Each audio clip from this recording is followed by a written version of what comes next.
రఘునంద్ ప్రియమైన సహోదరు ప్రజలండి. ఈరోజు వాక్యంలోకి వెళ్ళి ప్రారంభం చేస్తాం.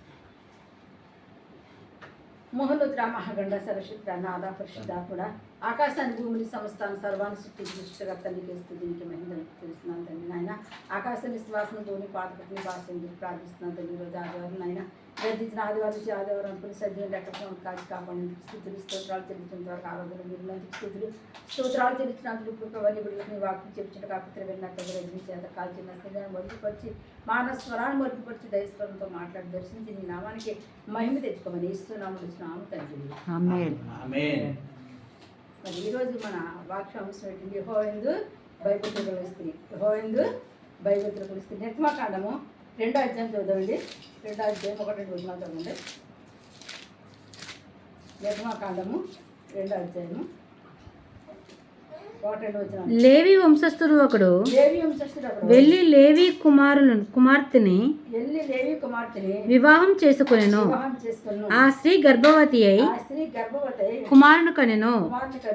వాడు సుందరుడై ఉండుట చూచి 3 నెలల్లో వారిని దాచెను. ఇక్కడ లేవి వంశస్థులు అంటే ఏంటంటే ఒక లేవి స్త్రీ వివాహం చేసుకున్నాడంట. మరి చేసుకున్న అంతకుముందు అసలు ఇక్కడ చరిత్ర ఏంటంటే మరి 1 ఆది కాండము నిర్గమకాండము 1వ అధ్యాయము 7వ వచనం చదవండి. ఇశ్రాయేలు బహు సంతానం గలవారై అభివృద్ధి పొంది విస్తరించి అత్యధికముగా ప్రభావించి వారున్న ప్రదేశము వారితో నిండి ఉండెను.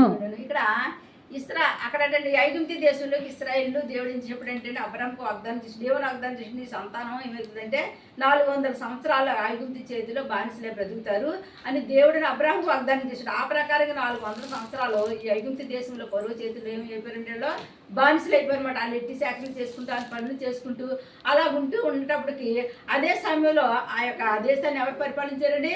దేవుడు వాగ్దానం చేసిన రీతిగానే యోసేపు ఏం చేశాడు చెప్పండి, ఆ యొక్క దేశాన్ని పరిపాలించాడనమాట అండి.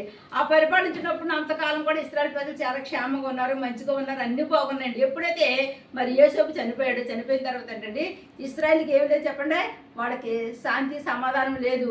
వాళ్ళకి ఎట్టి పరిస్థితుల్లో కూడా వాళ్ళ మాట విన్నవారు కానీ వాళ్ళ బాధలు తీర్చేవారు కానీ ఎవరు లేకుండా పోయినట్టండి. అలాంటి సమయంలోనంటండి ఇశ్రాయేల్ మరలా మొరపెట్టారండి, అయ్యేటి మా పరిస్థితి మేము ఎప్పుడు కూడా ఇంకెలాగే 400 సంవత్సరాల పాటు ఇక్కడే మేము బాధపడాలా, ఇక్కడే మేము బానిసత్వం చేసుకుంటే ఇక్కడే బ్రతకాలా, మా బతుకులు ఇంతేనా ఇంకా చాలా బాధపడేవారంటండి.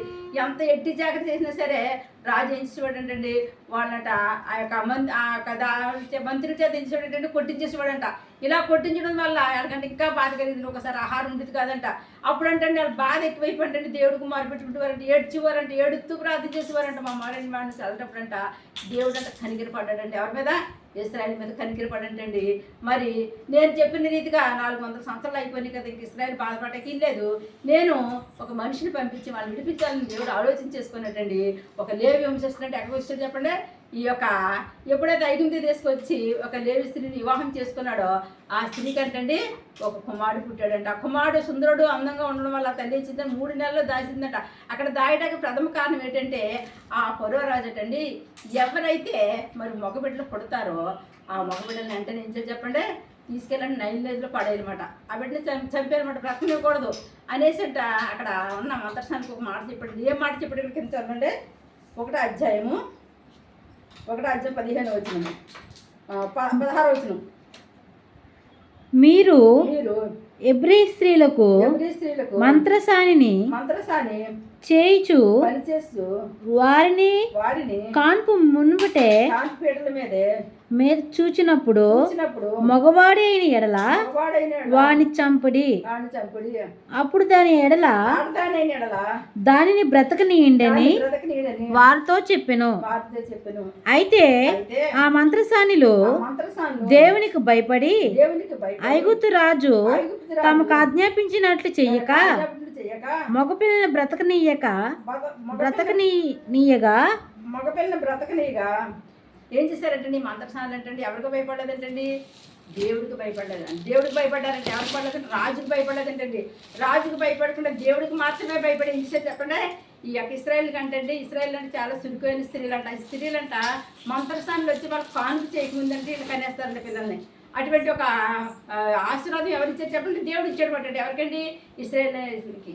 ఈ ఎప్పుడైతే ఇవ్వడం ద్వారా అంటండి ఈ మంత్రస్థానం వెళ్ళకుండానే ఎబ్రీ స్త్రీలు అంటండి పిల్లలు కనేస్తూ ఉన్నారు. అలాంటప్పుడు అంటే మగపిల్లలు చాలామంది పుట్టారంట. పుట్టినప్పుడు ఏంటంటే వాళ్ళు ఏం చెప్పలేదంట. చెప్పకున్నప్పుడు కంటే అలాగే మోసే కూడా పుట్టాడంటే. మోసే పుట్టినప్పుడు అంట వాళ్ళు ఏం చేసినట్టు తల్లి ఏం చేసిందంటే దేవుడిని బైబిల్ స్థితి కనుక దేవుడు నాతో చెప్పాడు, నా బిడ్డ దేవుడికి సేవకు సమర్పిస్తాను అని నేను అనుకున్నాను. ఎప్పుడు అనుకున్నాను? ఎప్పుడైతే మా కష్టాలు మా బాధలు ఉన్నప్పుడు నేను అనుకున్నాను నాకంటూ మగబిడ్డ ఇచ్చాడంటే ఆ బిడ్డ దేవుడి సేవలోనే పనికొస్తాడనేసి ఆమె ఏం చేసిందంటే సమర్పణ చేసుకుందంట. సమర్పణ చేసుకున్నప్పుడు తన మొదటి బిడ్డ తనకి 2 ఆడబిడ్డలు 2 మగబిడ్డలు 1 ఆడబిడ్డ పుట్టడం జరుగుతుందండి. పుట్టడం జరిగిన తర్వాత మగబిడ్డ పేరు అహరోను, మరి ఆడబిడ్డ పేరు అని ఎవరంటే ఆమె ఎక్కడ చదువుతామండి?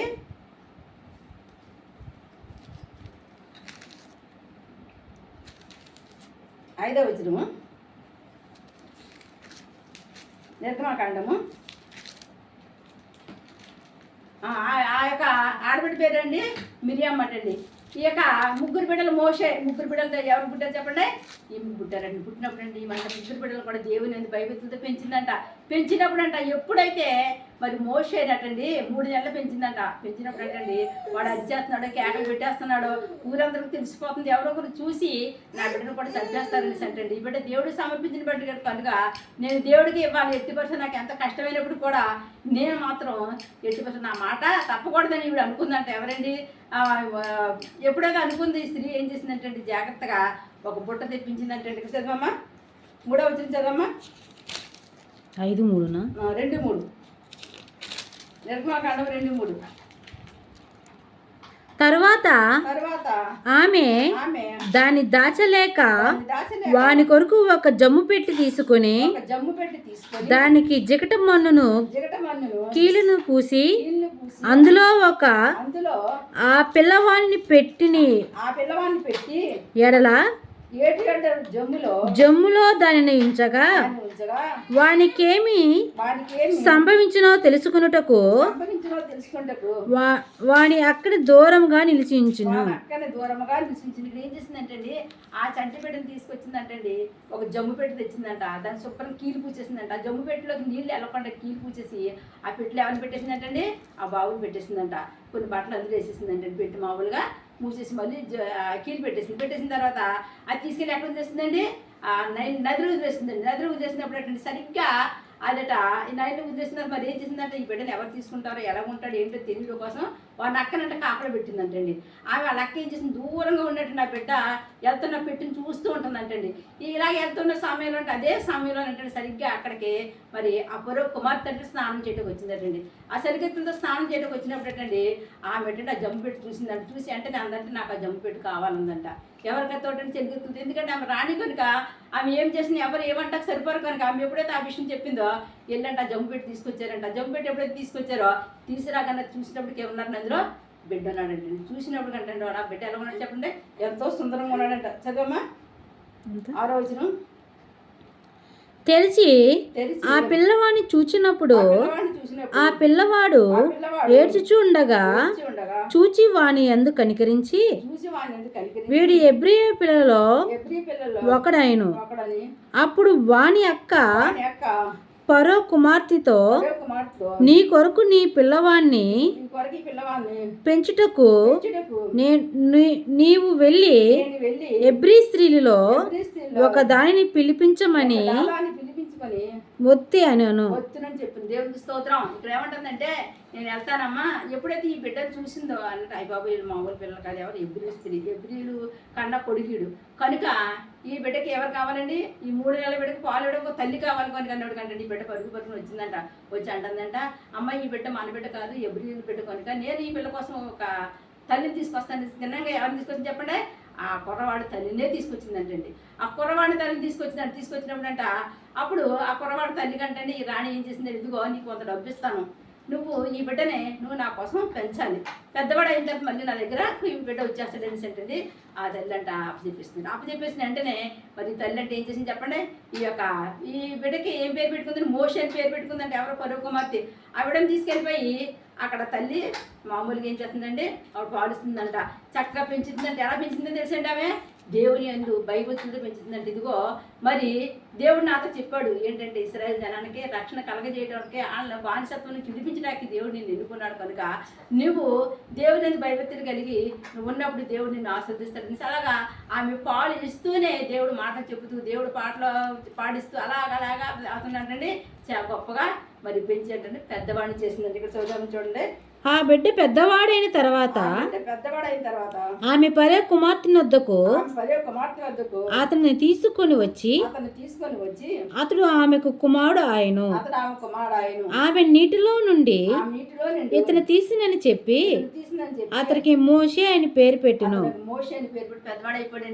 పెద్దవాడు అయిపోయిన తర్వాత చక్కగా తీసుకొచ్చేసి పేరు పెట్టేసుకుని పెద్ద సంబరం చేసుకున్నారు, చక్కగా హిందూ పార్టీ చేసుకున్నారు, చక్కగా చాలా హ్యాపీగా ఉన్నారు. అతను కట్టండి సకల విద్యలు నేర్పించేసిందంట. రాణి కదండి, బోళ్ళు ఆస్తుంది, బోళ్ళు అంతస్తుంది. ఆమె ఆశ ఏంటంటే తన భర్త చిన్నతనంలోనే రాణి గారి భర్త చనిపోవడం ద్వారా ఈమె ఈ బిడ్డని ఒక కుమారుడుగా పెంచేసుకుందండి. పెంచేసుకొని ఏమేమనుకుంటుందంటే, మా నాన్నగారి తర్వాత ఈ రాజ్యానికి రాజు అయిపోవాలా. ఎవరండి? ఈ మోషన్ నేను పెంచుకున్న కుమారుడు, నా సొంత కుమారుడు అయిపోవాలని ఇవి అనుకుంటుందంట. అక్కడ సొంతదాలు ఏమనుకుంటుందంటే, దేవుడు నాకు వాగ్దానం చేశాడు, దేవుడు నాకు మాట ఇచ్చాడు కనుక నా కుమారుడు నేను దేవుని సేవ నిమిత్తం సమర్పించాను కనుక నా కుమారుడు ఎట్టి పరిస్థితుల్లో ఈ రాజ్యానికి రాజు అవడానికి వెళ్ళేది. ఆ కుమారుడు దేవుని సేవ చేయాలి, నువ్వేం చెప్తావు నాకు తెలియదయ్యా, నా కడుపులో ఉన్నతో మాట్లాడావు కనుక అప్పుడు నీ చేతికి అప్పు చెప్తాను. ఇక్కడ ఈ తల్లి ప్రార్థన చేస్తుంది, అక్కడ పెంచుకున్న తల్లి ఏం చేస్తుంది చెప్పండి? ఒక రాజకిరీటాన్ని అందించి రాజ్యాన్ని పరిపాలించగా రాజుగా చేయాలనుకుంటే సకల విద్యలు నేర్చుకున్నాడంటండి. యుద్ధంలోకి వెళ్ళి ఏ చోటకి వెళ్ళేసాడు, యుద్ధంలో దేవుడు మోసేదంటండి. ఏ చోటకి వెళ్ళేసాడు, ఏ చదువులో అన్నట్లో సకల విద్యల్లో ప్రవీణత పొందుకుని గొప్పవాడైపోయాడండి ఈ మోషే. ఇలా గొప్పవాడు అయిపోయిన తర్వాత కొన్ని రోజులకి మరి ఈ తల్లి అంటండి, ఈ తల్లి పరిస్థితి ఎలా ఉందంటే, ఆ యొక్క పరో చేతిలోని అక్కడ బానిసత్వం చేసుకుంటూ ఉందంట. అలా చేసుకుంటూ బ్రతుకుతూ ఉందంట. దేవుడి ప్రార్థన మాత్రం మానలేదంట. తనకి ఇద్దరు కుమారులు, ఒక కుమార్తె. ఆ ముగ్గురిని కూడా ఎవరికి సమర్పించింది చెప్పండి? దేవుడికి సమర్పించింది. ఎందుకు సమర్పించిందంటే, ఈ యొక్క తన కళ్ళతో చూసిందంట, కళ్ళారా చూసిందంటే. ఏం చూసింది చెప్పండి? ఇశ్రాయేలు పడ్డ శ్రమ, ఇశ్రాయేలు పడ్డ కష్టం, ఇశ్రాయేలు పడ్డ బాధ, వేదన. ఒకటి కాదు, రెండు కాదు, 400 సంవత్సరాలు ఆ బానిసల బతుకుల నుంచి విడిపించడానికి నా బిడ్డ ద్వారా దేవుడు గొప్ప కార్యం చేయాలనేసి ఆమె తీర్మానం చేసుకుందంట. దేవుని ఎందుకు భయభక్తులు కలిగిన స్త్రీ అంటండి తన బిడ్డలు ఎవరికి సమర్పించుకుంటారు చెప్పండి? దేవుడికి సమర్పించుకుంటుందంట. ఆమె ఆశపడలేదంటండి, అయ్యో రాజకుమార్కి తీసుకెళ్ళిపోయింది కదా, ఈ రాజ్యానికి రాజు అయిపోతాడు నా కుమారుడు అనుకోలేదంటే. ఏమవుతుందంటే, నా కుమారుడు దేవుని సేవ చేస్తే చాలు, ప్రజల సేవ చేస్తే చాలు, ప్రజలకి రక్షించుకుంటే చాలు అనేసి అంటండి ఆ తల్లి ఆశపడ్డదంట. ఆ ప్రకారంగానే కొన్ని రోజులు జరిగిన తర్వాత అండి ఈ మోషే అన్న వ్యక్తి అంటండి అక్కడ అనుకోకుండా ఒక రోజు ఏం జరిగిందంటే అండి, వాళ్ళంట ఇశ్రాయేల్ అంటండి పని చేస్తూ ఉన్నప్పుడంట ఈ యొక్క ఐగుప్తునాడు ఒకడు వచ్చాడు, ఇచ్చాడంటే ఇశ్రాయేల్ అంటే కొట్టేశాడంట. కొట్టగానే చనిపోయాడు, చనిపోగానే ఇసుకలుగా పెట్టేశాడంటండి. ఇవి ఎప్పుడైతే వీడు చనిపోగానే అప్పుడంటండి అంటే నీవేం చేసిందో చూడండి. ఇక్కడ చదువు ఒకసారి 11వ వచనము.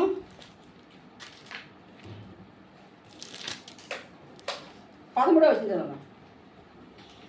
మరునాడు అతడు మోషే పెద్దవాడైన తన 13 ఓకే. మరునాడు అతడు బయట నడిచి వెళుచుండగా ఎబ్రీలైన మనుషులు ఇద్దరు పోట్లాడుచుండిరి. అప్పుడు అతడు అన్యాయం చేసిన వాణ్ణి చూచి, నీవేళ పొరుగువాణ్ణి కొట్టుచున్నావని అడగగా అతడు మా మీద నిన్ను అధికారినిగా తీర్చింది గాని నియమించిన వాడు ఎవడు? నీవు ఐగుప్తులని చంపినట్లు నన్నును చంపుదువని అనుకుని చున్నావా అనును. అందుకు మోషే నిశ్చయముగా ఈ సంగతి బయలుపడినని అనుకుని భయపడెను. దేవుని స్తోత్రం.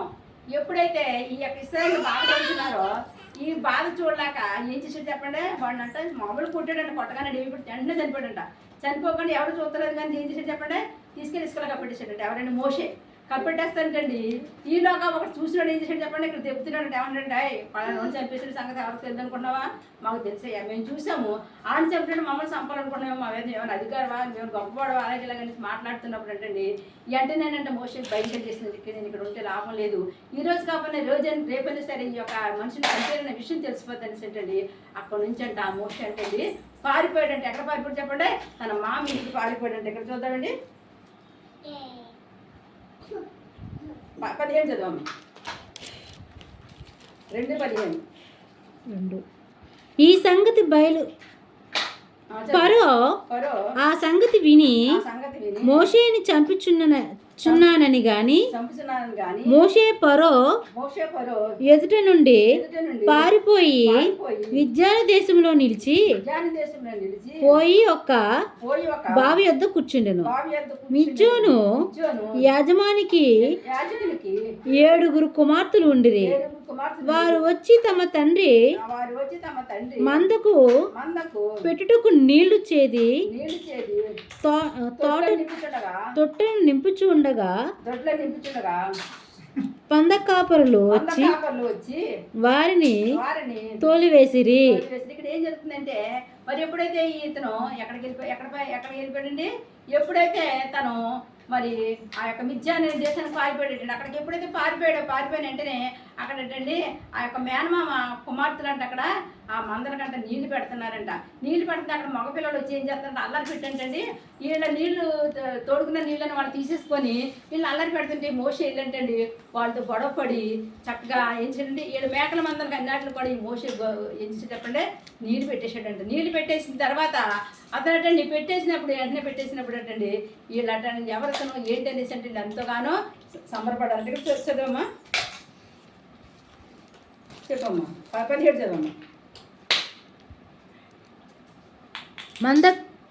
మందకారులు సరే ఎక్కడ 17 21 మోషే ఆ మనుషునితో నివసించుటకు సమ్మతించి అతడు తన కుమార్తె అయిన షిపేరాని మోషేకి ఇచ్చెను.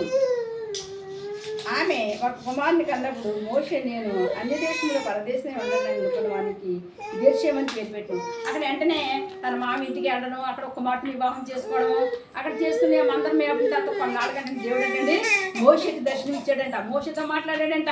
మోషేతో మొండిచిన కొత్తలో ఉంచండి, మోషేతో దేవుడు మాట్లాడి దేవుడు అంటే నిర్మాకాండము 3వ అధ్యాయము 1-2 వచనాలు చదవండి. మోషే మిద్యాను యాజకుడైన యాత్ర అను తన మామ మందను మేపుచు ఆ మందను అరణ్యంలో అవతలకు తోలుకొని దేవుని పర్వతమైన హోరేబుకు వచ్చెను. దేవుని స్తోత్రం. మరి ఈ మోషే ఏం చేసాడంటే వివాహం అయిపోయిన తర్వాత మరి మామగారు ఏం చేయాలంటే కొన్ని మేకల్ని అప్పచెప్పడం వల్ల ఆ మందలను తీసుకెళ్ళటండి ఆ మేపడం కోసం అంటండి ఓరేబు కొండ దగ్గరికి వెళ్ళినప్పుడు అంటండి ఓరేబు కొండ దగ్గర అంట ఇతనికి ఒక ఇంత కనపడదంటే ఏం కనపడదంటే తన దూరం నుంచి చూస్తాడంట ఒక పొద ఉందంట, ఆ పొదలో ఏం జరుగుతుందంటండి మంట వస్తుందంట, ఆ పొదలా కొంతకాని మండిపోతుందంట, పొద మాత్రం కాలిపోలేదంట. ఏంటి ఇంత అది చూద్దామనేసి అంటే వెళ్దాం అనుకున్నోడికి అక్కడ చాలా మంది చెప్పారంటే ఏం చెప్పారంటే ఆ పర్వతం దగ్గరికి వెళ్ళిన ఎవరు కూడా బ్రతికి రారు, అక్కడికి ఎవరు కూడా వెళ్ళకూడదు అని చెప్పేవారంటే. అయినప్పటికీ కూడా అతను ఏం చేశాడంటండి, నా తల్లి చెప్పింది దేవుడు మనకి ఉన్నవాడు అనువాడైన దేవుడు మాతో మాట్లాడి మీ యొక్క బానిసత్వం నుంచి మిమ్మల్ని బయటకు తీసుకొస్తానని చెప్పాడు కనుక ఆ యొక్క విషయం మరి నా కథ అంతా కూడా ఎవరికి తెలుసు, మోషకి తెలుసు కనుక మోష అనుకున్నాడంట నిజంగా దేవుడు ఉంటే దేవుడు నాతో మాట్లాడతాడు అనుకుని అంటండి. తన మనసులో అనుకున్నట్టు ఏం చేశాడంటండి అలా వెళ్ళాలని నిశ్చయం చేసుకున్న కొండ వైపుకి వెళ్ళాడంటే. ఇక్కడ ఇప్పుడు ఏం జరిగిందో చూద్దాం. 2వ అధ్యాయం చదవమ్మా. ఒక పద నడిమిన అగ్నిజ్వాలలో యెహోవా దూత అతనికి ప్రత్యక్షమైన అతడు చూసినప్పుడు అగ్ని వలన ఆపద మండుచుండెను గాని పొద కాలిపోలేదు. సరే పొద కాలిపోలేదంట. అక్కడికి వెళ్ళాడంట, నుంచుండంట, దేవుడు స్వరం పడుతుంది. దేవుడు స్వరం పడుతుందంటే మోషే మోషే అని ఒక స్వరం పడుతుందంట. ఆ స్వరం వినబడినప్పటికి వెంటనే అటు చూశాడంట. అప్పుడు ఆ పొదలోంచి దేవుడు ఒక స్వరం వినబడుతుంది. ఏమి స్వరం వినబడుతుంది ఒకసారి చదవం కింద చదవము. అప్పుడు మోషే ఆ పొద ఎలా కాలిపోలేదు, నేను అటు వెళ్ళి ఈ గొప్ప వింత చూచుదునని దానిని చూచుటకు అతడు ఆ తట్టు వచ్చుట యెహోవా చూచెను. దేవుడు ఆ పద నడుము నుండి మోషే మోషే అని అతని పిలిచెను. అప్పుడు అతడు చిత్తము ప్రభువా అనెను. దేవుని స్తోత్రం. ఏమన్నాడు చెప్పండి?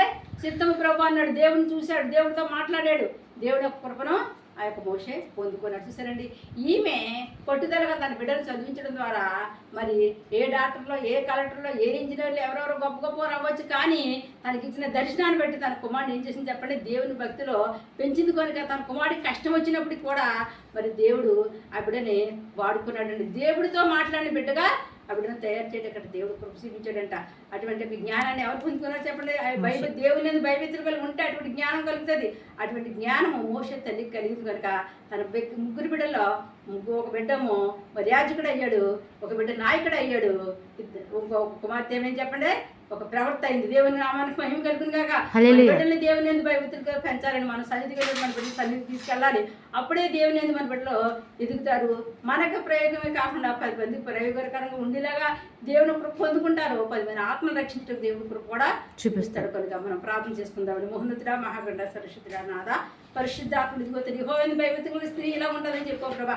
ఎంత కష్టమైనప్పటికీ, ఎంత నష్టమైనప్పటికీ, ఎంత బాధ అయినప్పటికీ ప్రభు నాయన తన కుమారుని ప్రభు తండ్రి నాయన రక్షణ పరిశుద్ధి భక్తులు పెంచడానికి నాయన నువ్వు కృప చూపించావు తండ్రి. నువ్వు వాగ్దానం ఇచ్చిన రీతిగానే ప్రభు తండ్రి నాయన ఒక కుమార్తెని 2 కుమారులు ఇచ్చావు తండ్రి. ఆ బిడ్డలు ముగ్గురు కూడా నీ సేవకు సమర్పించింది ప్రభు నాయన.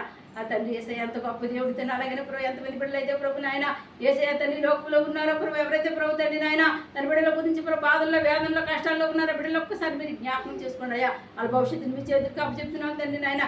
ఎవరిని ఏ రీతిగా ఆస్వాదించాలనుకున్నా ఆ రీతిగా ఆస్వాదించమని అడుగుతున్నాను తండ్రి. గడపాలని బిడ్డ గడపాలని బిడ్డ, వివాహం బిడ్డకి వివాహాలు జరిగించడయా, ఉద్యోగాలు బిడ్డలకు ఉద్యోగాలు దయచేయండి పరిశుద్ధాత్మ దేవ తండ్రి నాయన. బాధ వేదంతో కష్టంతో బిడ్డలు విడిపించమని అడుగుతున్నాను తండ్రి నాయన. రిక్షా డ్రైవర్ గారు, విమాన డ్రైవర్ ఒక్కరు నీ కుబుదా నీ కాపుదా నుంచి ప్రతి బండి ముందు మీరు క్షేమంగా సుఖంగా వాళ్ళ గృహాలు తీసుకెళ్ళమని అడుగుతున్నాను తండ్రి. అందరిని దీవించండి, అందరిని ఆస్వాదించినప్పుడు రక్షణ రక్షణ మారు మనసు పరిశుద్ధాత్మ పరిశుద్ధాత్మ తెచ్చి అందరిని దీవించి ఆస్వాదించి నీ కృపను కుమ్మర్తుమని ఏ శక్తివంతమైన నామని ప్రార్థన అంతా మీకు సమర్పిస్తున్నామా పరమ తండ్రి. ఆమేన్. హల్లెలూయా.